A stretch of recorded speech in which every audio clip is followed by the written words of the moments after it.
Good morning, everybody. It's Monday morning, cloudy out here in Las Vegas. I'm joined by Hank Goldberg. Hank, good morning. It's cloudy over the sports books in Las Vegas, that's for certain. Yeah. They got to have mixed feelings with their hockey team because they're going to take a bath right now as the hockey team has made the Stanley Cup Finals, and they took a lot of bets, some of them at 400 to 1, and it's could be a dark day in the sports books. Yeah, and actually, I would expect it to be. I mean, this team is playing awfully well. It's going to be hard to beat them. I know the other teams are, whoever matches up with them is going to be good, but well, this team is just on some kind of miracle roll. And the books will take a bath, but you know, it's good for the city. It may not be good for the books. Well, yeah, I'm sure that it will encourage people to bet, and the upside of it is that nothing's impossible, and so it'll encourage people to take a shot with more long shots. Yeah, that's true. That is true. We got some. I mean, these basketball games that we've been watching, almost none of them are close. They're all over at halftime almost, or third quarter, for sure. It's bad for TV ratings. We're seeing some great individual performances, but not very competitive. I'll tell you where the ratings are really bad. Sunday Night Baseball on ESPN. A-Rod has not made any difference. Numbers are down like 18% from last year. And, you know, they had a good game last night. Good pitchers battle. McCullers really pitched a good game for Houston. But I'm not sure. The chemistry between the three is not quite there. And A-Rod almost overacted last night because, you know, they've been getting some bad press over the numbers. And this doesn't matter what ESPN puts on the air. They've got the disastrous ratings on their new daily morning show, and SportsCenter's down. Skipper, John Skipper, before he left, his legacy is going to be how he took down the network. He made some horrible decisions, and they're coming home to roost. That may be the case, but you know that. Let me throw in another piece to the formula. Millennials are not watching sports like we all did for the past, you know, several generations. Millennials are off into other things, and you know, you talk about Sunday Night Baseball. People are doing other things, and there's a lot of internet activity, and people, you know, spend a lot more time on the internet than they do on the television screen, and we're seeing a lot I was watching a basketball game for at least 3 quarters last night instead of the baseball game. That's part of it. I don't think that people are running away from sports. They've got a questionable group that's going to do Monday Night Football, and you know, people can watch games on their telephones now. It's just there's a reason why they're not watching that morning show on Sunday during the week. Thanks. Well, it is down. I know that, and I'm not sure of the cause, but everybody has a different theory. I don't think it. You know, I don't know. Football has been king for a long time, but even that is taking a hit. Of course, that had a lot to do with the protests and the rules, not knowing what a catch is and all that stuff. And, you know, a lot of people are turning away because of personalities and things that are happening. But then, of course, we have younger generations that go in different directions as well. So everything changes, and you know, the ratings are going to change, and they're going to have to start managing their budget accordingly. And I'm talking about these teams. They just can't live in the past. They got to live in the present. You're going to find that the sports betting, the new laws regarding sports betting, are going to have a nice influence on viewership. Yeah, and the leagues will benefit from that, and they've been fighting gambling for years, and hypocritically, because they benefit from it all the time, and this legalization of it, over time, as it rolls out, will have a big impact. I don't think it's going to be monstrous in the beginning, because not that many states are going to be up and running. But over time, 2-3 years, it's going to be a very large part of the equation. We got some basketball games. We got one tonight. We got the Celtics, who got hammered in Game 3. Totally embarrassed. I was reading a lot of the clips coming out of their organization, and they're obviously anybody that gets hammered like the Rockets did last game or the Celtics did the previous game, they're going to come out with a little bit of a fire to try to prevent that from happening again. However, the other side has something to say about it too. So the Cavs got more support. They didn't depend totally on LeBron, which they shouldn't be doing anyway, and it worked out. And then, of course, the Celtics seemed a little bit flat and out of sorts. And in the first 10 minutes of that game was pretty much over. You can always make a comeback, but it's not logical. So we got a big game tonight. The Cavs are 7 and 206, and I'd imagine there's going to be some people come in and try to buck that favorite there with 7 points. So I don't know. How do you feel about it, Hank? They were 6.5 in the last game, and they crushed them. And the one thing that's constant is that Boston can't shoot on the road, and they depend on their outside shooting. And I don't think that's going to change. They just are a different team on the road than they are at home. And fortunately for them, they have the home court advantage in the series. And I still think they're going to win the series. But, guys like Horford, they don't shoot well when they get on the road. Guys who are incredible on the home court suddenly disappear when they get on the road. The only guy who's an exception to that is the kid from Duke, the rookie.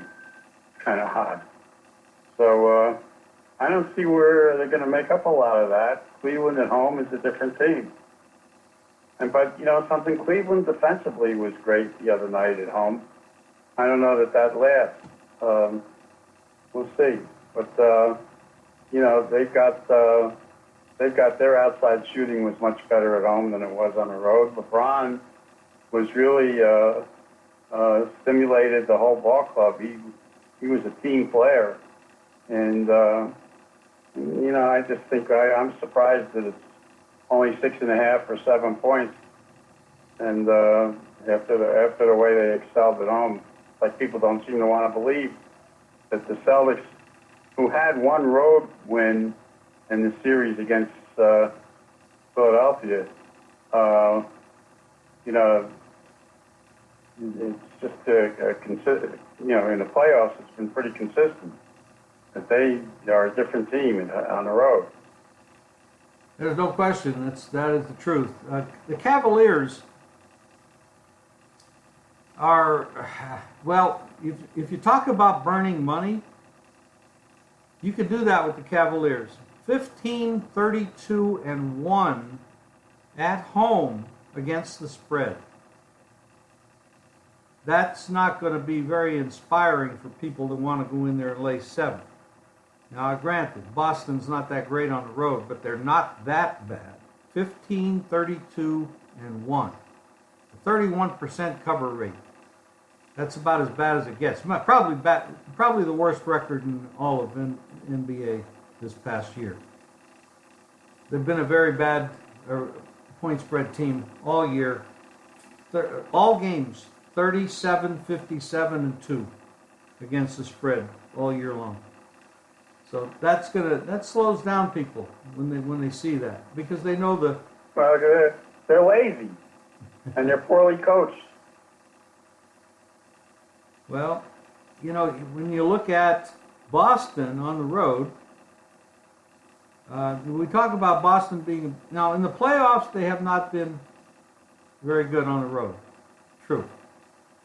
However, during the season, now you can take the season and with a grain of salt because of the way that the league is set up. But they were 28-18 straight up on the road and 29-17 against the spread on the road. So, when you look at that, you say, okay, there's hope for this team. And when you look at the negative point spread record of Cleveland, then you have to wonder. But well, they had that long winning streak coming into the playoffs, but the playoffs have been different for them. So, and a lot of people thought that Philadelphia was a better team than they were, but they were just outcoached. Yeah, well, you do have that coaching advantage going for Boston also. Stevens has proven that he is pretty talented head coach. So he's going to make whatever moves he has to make.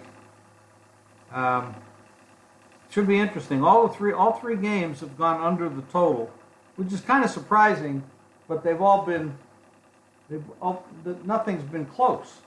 So when you get games like that, you get strange. You get, the first game. Well, why the numbers have been going under the total, because they've been such blowouts. Right. That you got the second team in there for the fourth quarter, because they've been online. They've been actually, if you keep track of the halftime totals and where they are going into the third quarter, once they put people on the bench when the game is decided, the scrubs don't score. Fourth quarters, of course, Houston was dreadful. I think what did they score in the 80s, low 80s. Horrible, man. So they just didn't show up. Well, in this series against the Cleveland-Boston series, there's been one team not score 100 points in all three games. The first game was... And the reason that's happened is because they've been one-sided games, and they scraped the bench halfway through the fourth quarter, and so they miss out on the total. And you don't get any of that garbage time fouling, hitting the foul shots, going down, shooting the three. Exactly. So you miss that. Yeah, the games have been decided. That's exactly right. So if you ever get a close game, the game probably will go over the total. It's because they'll get down to the end, and you know how it is. They'll foul, hope they miss the fouls, go down and shoot a quick 3 or 2, and come back and foul right again. So you can score 10 points every minute, where the average would be more closer to 4.5 points a minute. So that makes it. They're not fouling when you got Joe Bag of Donuts on the court and they're behind by 20 points. Was he drafted high, Joe Bag of Donuts? He might have been. He seems to be on every team. And then, of course, we have the other game that we saw yesterday with, Curry stepped up, hit a lot of. He started out kind of slow. I told you the other day that Curry was not hurt. And I guaranteed somebody on my CBS show that he would score 30 at least at home, and he came through. There was nothing wrong with him. You can see how quick he is and how he can drive by anybody when he feels like it. There was no injury with him. They won by 41 points? Yep. All they have to do is OMG, man. Where's the MVP, by the way? I tell you what, when they He's an MVP every other night. yeah, the problem with the way this whole thing is done, regular season, you don't learn much from these guys. You know their individual talent, but as a team, it's almost like preseason football. You're not really seeing these teams like they really are. 85 points from one of the highest scoring teams in basketball. They lose by 41. Who does that? It's and then Teams that are playing a team that's superior against them. wow. Sports is still a game of matchups. And listen to this: against New Orleans and against Houston, Golden State has now played 7 games against those two teams. Only 2 of them have gone over the total. 5 unders, 2 overs. Now this is one of the highest scoring teams in all of sports. It's actually, no, there's one other game here. I'm sorry, you missed one. But then again, San Antonio was kind of a mixed bag. But these numbers obviously have been set a little high. So, Well, they do their part. They've been scoring in the 120s. yeah, and they do play defense. I mean, people don't look at the fact. I mean, during the year, these two teams, they do play some defense. But again, like the regular season and the playoffs are 2 different things. You easily could make a case.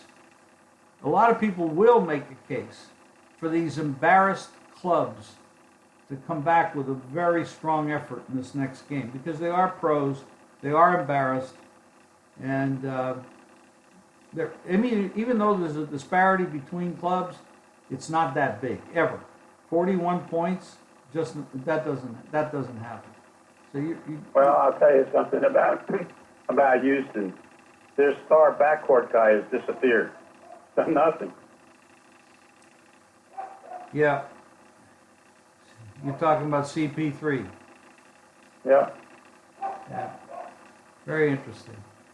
Anything going on in baseball, Hank, that you want to talk about, or you have any thoughts about the Belmont coming up? In a couple weeks. I think the Belmont is. I'm definitely going to take a position against Justified. I think that race Saturday took a lot out of him. I know that Chad was very upset with Ortiz in the way he rode. He didn't want to get that horse into a speed duel. And once Justified had beaten him, I think Mike Smith tried to relax him a little bit, and Bravazzo almost caught him at the finish line. But he was a February 18th starter this year. No horse who went for a Triple Crown ever started that late. So he's now had 5 races in the 2-month period, and he's going for a race after a grueling race on a tiring track. And I think that he's a huge candidate to bounce as great a horse as he is. And there's a bunch of horses coming along. It's an interesting story is Audible, who would have had a good chance in the Belmont, but he's owned by the same people who own Justify, and so they're going to go to Todd Pletcher and say, you can't run him in the Belmont if Justify runs. And I think that they got to take a good look at Justify and see how he came out of this race and how tired he is. And it's, Baffert's got to make a decision how worn out this horse is, because he's tired right now. No question about that. That race took a lot out of him, and he's a prime candidate to get beat. There's a couple of horses, the horse that won the Peter Pan, and then there's the Bill Mott's horse, who was the Wise Guy horse coming out of the Derby, who just didn't take to the slop. I think who's really bred to run the distance. In the Belmont, there's about 4 or 5 new horses who are going to make it tough on this one. He's got a target on his back. I'll never forget the year that Baffert had, I thought, the best 3-year-old he ever had. and he had Kent DeSormo on him. DeSormo spent the whole week making appearances in New York, ringing the bell at the stock market, doing the Tonight Show, throwing out the first pitch at Yankee Stadium the night before the race. He had Silver Charm, great racehorse.